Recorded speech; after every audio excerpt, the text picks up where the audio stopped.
Fanfic Corner, presented by Jennifer. Journey to Peace, Chapter 19.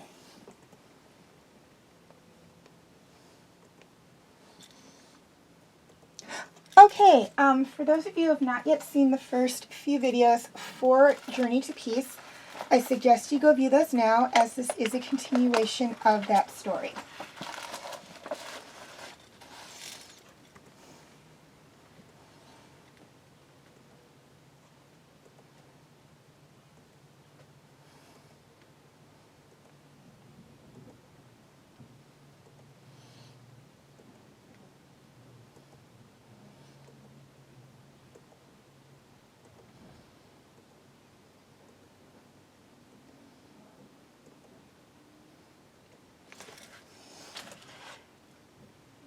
The deserts were barren for the most part, and, Callum decided, he really hated traveling through Neolanda. They weren't more than an hour out from the town they had been headed to, which was the place closest to the last location of the Shadow Being as of the last letter Ezrin had received back in Katalis. Unfortunately, though, since they'd hit the deserts, their daily progress had shrunk immensely.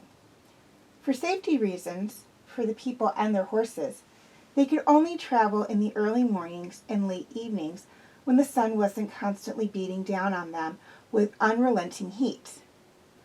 On top of that, they had to move from oasis to oasis so that they didn't fry or run out of water.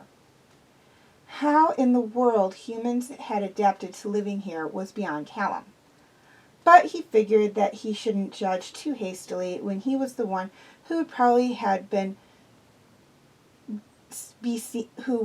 be seen as weird for being with an elf.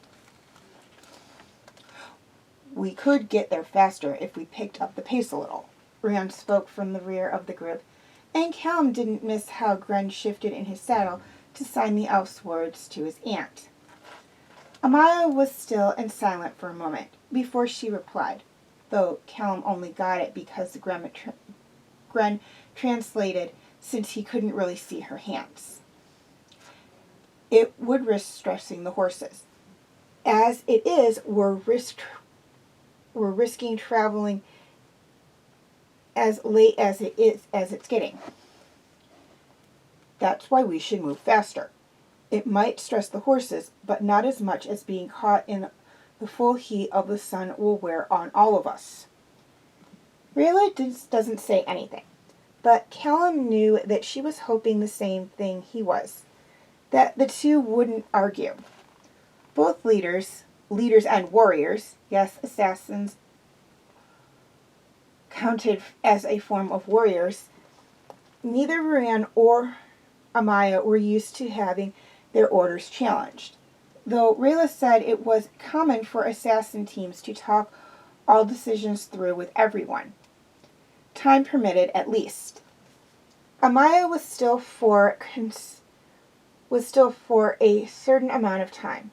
Callum beginning to think he and Rayla might have to step in as peacekeepers within their own families. Then she gave a single nod. I still worry for the horses, but you're right, Moran. Callum, Rayla, are you all right with moving faster? Callum and Rayla both nodded, and Gren passed it on for them. Amaya nodded again and nudged her horse into a canter, silently prompting the others to follow suit. They arrived at the town in half the time Callum had expected. Not that anyone was complaining. A soldier gave a relieved smile as they dismounted in front of him and his troops. General Maya, it's good to see you. King Ali said to expect you and your... He trailed, eyeing Moran and Rayla with a mixture of things. The first thing Callum thought was that he was sizing up a threat, which was kind of understandable. And then he decided the soldier was also trying to decide how to address them. Your companions. The soldier finally settled on, giving a small bow. Gren translated for the general, as usual. It's good to hear King Ali got word to you then. I was half worried that we would have to explain everything, and it's a long story that even I haven't gotten the chance to hear all of, I don't think. This is Rayla and Moran, both trusted by myself, Prince Callum, and King Ezran, among others, Amaya said through Gren. The soldier nodded, looking relieved. The villagers and I couldn't be happier to see Katalis so willing to aid us with this creature. Rayla glared at the ground for a moment, and Callum took her hand without thinking, giving it a gentle squeeze in reassurance. And I am glad that we were able to come quickly, Amaya asserted. Do you know where it is now? The soldier looked surprised that they would be able to start so quickly. But he nodded. Yes, we've been having trouble keeping track of it in the day. But since it seems to have no physical trace of itself other than the destruction it brings, but we figured out where it hides from our sight. Take us there. To Callum's surprise, it wasn't Gren that spoke, but rather Moran. Risking a look back at the assassin, there was a blazing determination etched on his face. The soldier stumbled over himself for a moment, then nodded. Right away, come. He turned and marched away, leaving them to follow. Other soldiers took the horses, presumably to a stable of some sort, which at least left them with their hands free. So what's the plan? Rayla spoke directly to Moran. We need to know who it is before we can determine which one of us can connect easier. We have different experiences with them and in life, and different relationships with them, Moran repeated easily. Callum had to admire how easily he adapted to things. It wasn't really a skill he managed to attain quite yet, though something told him that if Rayla and the way his life had been going recently had anything to say about it, it was a skill he'd learn soon enough. Rayla nodded, and a grim silence fell over the group. Callum realized he was still holding her hand and went to release her, but she just tightened her hold on his hand in a silent response. The soldier led them out of the main town into a barn that looked abandoned and like it would fall apart almost any day now. What took you so long to find out that it was hiding here? Seems like a perfect place for it to hide, Rayla spoke up. We couldn't find it on our first 2 searches of the place. It took a kid going in and getting scared off and a 3rd search to find it. Rayla nodded, looking at Moran. I guess that means it's time. We have to do this. Yes. Moran stepped forward, resting a hand on Rayla's shoulders for a moment.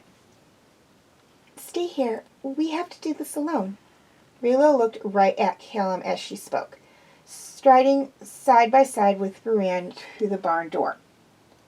Nope, no way. I might not be able to help with what you're trying to do, but if things go south, I'm going to be there with you, Callum stated instantly, marching forward.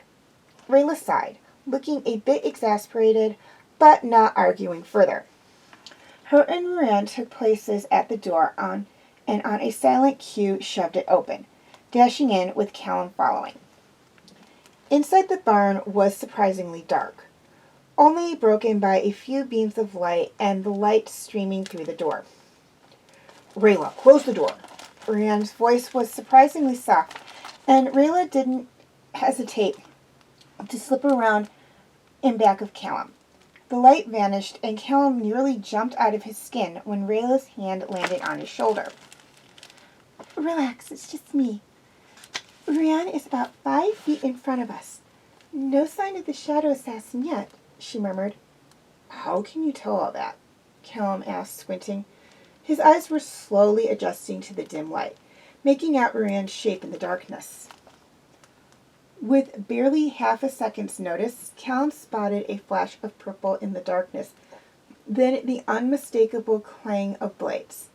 He frowned, unable to help since he could barely see the shapes of Rayla and Ruan, and only the occasional flash of purple to show him where the shadow assassin was, making it impossible for him to even think of helping. Callum, move! Ruan suddenly yelled. Callum lurched to the side, stumbling a couple of steps as he tried to regain balance. Suddenly a blade was at his throat, glinting in one of the beams of light, definitely of moonshadow making. Even though there wasn't a physical thing behind him, a presence stopped him from stepping backwards. Rayla stepped forward into the edge of the beam of light, eyes glinting warily. Ram, don't do this, she paused, and he could see her steadying herself. I know you never wanted anyone to suffer the way you did. It's why you became an assassin, to stop people from being hurt without justice the way you were. She paused again, sucking in a breath. I'm begging you, don't hurt him. I can't lose him. There was a moment of absolute stillness before the blade at Callum's throat clattered to the ground and the presence at his back vanished. He spun around, trying to decide what had happened. He was greeted by a very elf shadow being. The man had short hair and a silver topping on his right horn. He was wearing what was definitely assassin attire, with black gloves. His skin was darker than the other 2 moonshadow elves he'd met, a different shade than Janna's. There were a couple of markings on his face, 2 little marks by his eyes, and lines coming across his cheekbones. He had lines on his shoulders as well, along with 2 V-like markings above each wrist. The elf markings were darker than Ruan's and Rayla's, but Callum figured it went along with the fact that his skin was darker. Ram? Rayla's shocked gasp drew Callum out of his confusion. The elf blinked, seemingly to almost be coming out of a daze. It's impossible. Despite his own words, Ruan seemed to be in shock. What happened? The elf spoke, looking from Callum to Rayla to Ruan and back again. There's a moment of silence in which no one knew what to say. A moment of debate on whether to ask more questions or to answer the ones already spoken, before Rayla spoke, voice hesitant. What's the last thing you remember? The elf seemed to think for a moment. Attacking the castle. Inside the king's quarters. A blade from behind, then nothing. But then he shook his head. I don't know. Somewhere cold and dark. He looked around. I feel like I know this place, but I don't know why. Callum was confused, and he was sure that Rayla and Ruan were as well. back in Catalis or as well. I'm going to kill Baron myself. After we're done traveling the kingdoms, I'm going back to Catalis and killing him, Rayla practically growled. Well, I am completely with you, Rayla. For now, we should figure out how to explain this. Rand spoke slowly, and Callum could practically hear the gears turning in his head. I'll give it a shot, Callum spoke up, sucking in a breath and charging on before the two elves could protest. When you and the others attacked the castle, everyone but Rand was killed. Then Viren, he's a dark mage in jail now, used some serious dark magic and your weapons to bring you back shadowy dark mage versions of you and the other assassins to terrify the other 4 kingdoms into doing what he wanted. Well, then Ezrin, who's king of Catalis now, got back from his journey with Rayla and I to take the throne, and he got word about the shadow beings. He paused a second, a breath. When Rayla and I finished our mission to deliver the dragon prince to his mother, we returned to Catalis. Rayla interrogated Viren and freed Ruran from the coin that said Dark Mage had imprisoned him in. Well, then Rayla, Ruran, and I, along with my Aunt Maya and Commander Gren, embarked on this journey to free/get rid of the shadow assassins. Now here we are. Callum beamed, turning to shoot a grin at Rayla. He turned back to the elf, who nodded slowly. What about the others? We came here first, Rayla said softly. We didn't even know that we could bring you back like this, Ruran added. The elf nodded slowly. Then we have to save the others. We already plan on doing that, Rayla said, and Callum could feel her roll her eyes. The elf chuckled ever so slightly. I see nothing has changed with you, Rayla. Now, do you feel like introducing me to the human? Right. Rayla stepped up to stand beside him, entwining their fingers. This is Callum, Prince of Catalis. And we're dating. The elf nodded. I might be a little confused as to the current relationships between our people, but my name is Ram. Nice to meet you, Callum smiled. If we stay in here much longer, I wouldn't be surprised if General Maya bursts in. Don't bother trying to lock the door, Rayla mused as they headed for it.